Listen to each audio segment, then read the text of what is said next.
Hello everyone, this Kriti from Techno India. So guys, आप सभी का हमारे चैनल में बहुत बहुत स्वागत है। और आज के हमारी इस वीडियो का टॉपिक अगेन हमारा रीड एंड राइट का प्रोसेस है। और जो आज हम ईसीएम के ऊपर काम करने जा रहे हैं वो हमारी 15400 की ईसीएम है, जो कि एक लीलैंड की ईसीएम है। एंड जो हमारा टूल है वो हमारा पीसीएम टूल है। तो यह रही हमारी ईसीएम एंड जो हमारा टूल है वो हमारा पीसीएम टूल है, जिसकी मदद से आप रीड एंड राइट करेंगे। PCM tool and PCM flash में बहुत डिफरेंस होता है, आप लोग जानते हैं। तो ये हमारा पीसीएम टूल है, इससे आज हम काम करने जा रहे हैं। क्योंकि 15400 एक BS4 का ईसीएम है, इसलिए पीसीएम टूल का यूज़ किया जा रहा है। पिछले मैंने KT200 से भी वीडियो बना के रखा हुआ है, तो आप लोग उसे भी देख सकते हैं। जो लोग KT200 का यूज़ करते हैं, ये हमने पीसीएम टूल के ऊपर बनाया। तो वीडियो देखिएगा एंड तक, आप लोगों के बहुत यूज़फुल रहेगी, क्योंकि इसमें मैं आप लोगों को पिन आउट एंड इसकी वर्किंग दोनों दिखाने वाली हूँ। ये हमारी 15400 की ईसीएम है एंड यहाँ पर हमने कनेक्शन करके रखा है वो है टूल का। यहाँ पर हमारी पीसीएम टूल है, जो कि एक USB केबल से कनेक्टेड है एंड इसमें पावर सप्लाई भी हमने देख के रखी हुई है। ये इस टूल का पिन आउट है, आप देखेंगे तो स्क्रीन में इसका पिन आउट है, जो कि मैं आपको अभी लाइन वाइज बताने वाली हूँ। तो आगे वीडियो में देखते हैं। सो आप पिन आउट में सबसे पहले देखेंगे जो हमारी 12 वोल्ट की सप्लाई है वो फर्स्ट में लगी हुई है। तो सबसे पहले हम 12 वोल्ट की सप्लाई इसमें लगा लेते हैं। 12 वोल्ट की जो सप्लाई होती है वो पीसीएम टूल में रेड कलर से इंडिकेट होती है एंड ये हमारे फर्स्ट कॉलम में फर्स्ट नंबर पर लगेगी। तो हम यहाँ पर फर्स्ट कॉलम में फर्स्ट नंबर पर हमने इसे लगा लिया। इसके बाद सेकंड आप देखेंगे इसमें ग्राउंड लगा हुआ है, जो कि सेकंड कॉलम में सेकंड नंबर पर है। ये ब्लैक कलर से इंडिकेट होता है, तो आप इसको ब्लैक कलर को यहाँ पर लगा दें सेकंड कॉलम में सेकंड नंबर पर। एंड यहाँ पर हमारा पावर और ग्राउंड कनेक्ट हो गया। इसके बाद आप देखेंगे कि हमारी जो फर्स्ट रो है, सेकेंड वाले में फर्स्ट रो है, फर्स्ट रो में आप फोर्थ नंबर पर कैन लो लगा है एंड जस्ट उसके नीचे कैन हाई लगा है। फोर्थ नंबर पर अपर साइड में हमारा कैन लो है एंड नीचे पे कैन हाई है, तो हम can low and can high लगा लेते हैं। ये हमारा कैन हाई है, जो कि फोर्थ नंबर पर हमने इसे लगा दिया। एंड उसके बाद अगर आप कैन लो देखते हैं तो कैन लो भी हम इसके जस्ट ऊपर में फोर्थ नंबर पर लग गया। यहाँ पर हमारी can high and can low connect हो गई है।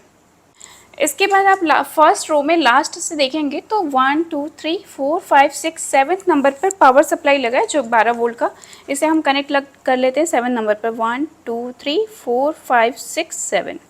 ओके, ये हमारी कनेक्ट हो गई। इसके बाद आप सेकेंड वाले बॉक्स में देखेंगे तो सेकेंड रो में लास्ट से अगर आप काउंट करते हैं 1 2 3 4 5 6 7 नंबर पर वाइट लगा है। जो वाइट है वो किसे इंडिकेट कर रहा है, वो वाइट जो है वो आपका GPT 0 को इंडिकेट कर रहा है। तो ये हमारी जो पीसीएम फ्लैश में केबल होती है वाइट, वो भी GPT 0 होती है। तो हम यहाँ पर इसे कनेक्ट कर लेते हैं 7 नंबर पर। 1 2 3 4 5 6 7, ये हमने 7 नंबर पर इसे कनेक्ट कर लिया। इसके जस्ट बाद में एक गैप है एंड उसके बाद में आप ब्राउन देख रहे होंगे, ब्राउन जो है वो GPT 1 को इंडिकेट कर रहा है। तो हमारी जो पीसीएम टूल होती है उसमें GPT 1 कौन सी कलर की होती है मैं आप लोगों को बता देती हूँ। हमारे पीसीएम टूल में GPT 1 येलो कलर की होती है। इसे हम कनेक्ट कर लेते हैं एक गैप छोड़ के। तो यहाँ पर हमने GPT 1 को कनेक्ट कर लिया, ठीक है। यहाँ पर हमारी आप देखेंगे तो पूरी कनेक्शन हो गई है। यहाँ पर ये GPT 0 लग गई है, यहाँ पर GPT 1 लग गई है, ये यहाँ पर पावर सप्लाई एंड ये ग्राउंड लग गई है, can high can low and again power supply. तो यहाँ पर हम अपना पीसीएम टूल का सॉफ्टवेयर ओपन कर लेते हैं। ये हमारा पीसीएम टूल का सॉफ्टवेयर है। पीसीएम टूल और फ्लैश में डिफरेंस होता है। जो पीसीएम फ्लैश होती है वो ओरिजिनल होती है, जिसके अंदर आपको बॉश MD1 डेल्फी डेंसो के एक्टिवेशन मिलते हैं। एंड पीसीएम जो टूल होती है वो BS4 होती है, क्रैक वर्जन होती है। तो ये दोनों में ये डिफरेंस होता है। इसकी जो वर्जन होती है पीसीएम जो फ्लैश होती है उसकी 1.4.6 होती है। तो अगर आप सॉफ्टवेयर को अपडेट कर देंगे तो ये पीसीएम फ्लैश का सॉफ्टवेयर बन जाता है, और अगर इसे आप नो कर देंगे तो ये पीसीएम टूल जो BS4 होती है उसका वर्जन चल रहा है अभी 1.2.0। तो हमारी यहाँ पर सॉफ्टवेयर ओपन हो गई है, पेज ओपन हो गई है। पड़ता है इंटरफेस हमने सेलेक्ट कर लिया स्कैनमेटिक, और उसके बाद आपको अब अपना सॉफ्टवेयर सेलेक्ट करना है कि आपने जो कनेक्ट किया है वो 17C55 है, 67 है, कौन सा है। तो हम अभी यहाँ पर पहले सिलेक्ट कर लेते हैं। हमारा जो ईसीएम है वो 1767 है। तो हमारी जो सॉफ्टवेयर है वो आप यहाँ देख सकते हैं 1767, 1782, 1784, 1724, ये सब एक ही में कवर हो जाती है, जो कि बॉश का है MED 17, ठीक है। तो हम अभी इसमें फ्लैश पे क्लिक कर लेते हैं एंड इसके बाद इसे हम आइडेंटिफाई पे क्लिक कर देते हैं। जैसे ही हम आइडेंटिफाई करेंगे तो ये आपका जो ईसीएम है वो कनेक्ट हो जाएगा, और इससे ये मतलब निकलता है कि जो आपने पिन आउट लगाया है वो सही है। तो देखिए हमारा वेरिफिकेशन जो है वो कंप्लीट हो गया है। इसके बाद अब हम ईसीएम को रीड कर लेंगे। सारे ईसीएम को रीड करना इसलिए ज़रूरी होता है क्योंकि जब भी हम कोई ईसीएम में दूसरी फाइलें अपलोड करते हैं, कस्टमर जब हमें कहते हैं, तो जब हम दूसरी फाइल डालते हैं तो वो ज़रूरी नहीं है कि डालने के बाद सक्सेस हो, कभी कभी वो सक्सेस नहीं भी होती हैं। तो आपको फ़ाइल को इसलिए रीड करके रखना ज़रूरी है। अगर कभी कस्टमर बोलते हैं कि फ़ाइल सक्सेस नहीं हुई या काम नहीं करी, तो आप उनकी जो ओरिजिनल फ़ाइल थी उस फाइल को वापस डाल के उन्हें दे दें, ताकि इससे उनको भी कोई दिक्कत नहीं होगी और आपको भी कोई दिक्कत नहीं होगी। तो यहाँ हमारा रीडिंग का प्रोसेस कंटिन्यू पे है।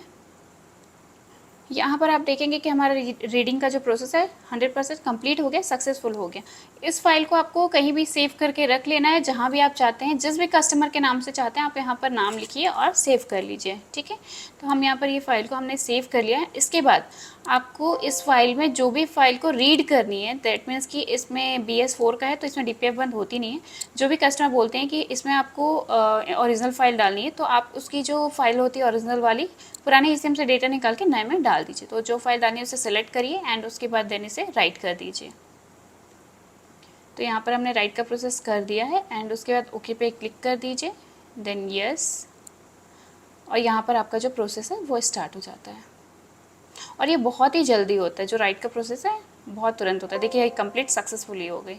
तो ये हमारा 15400 का ईसीएम था, जिसका मैंने आप लोगों को पिन आउट दिखाया और इसकी जो प्रोसेस होती है वो कैसे होती है वो भी मैंने आप लोगों को बताया।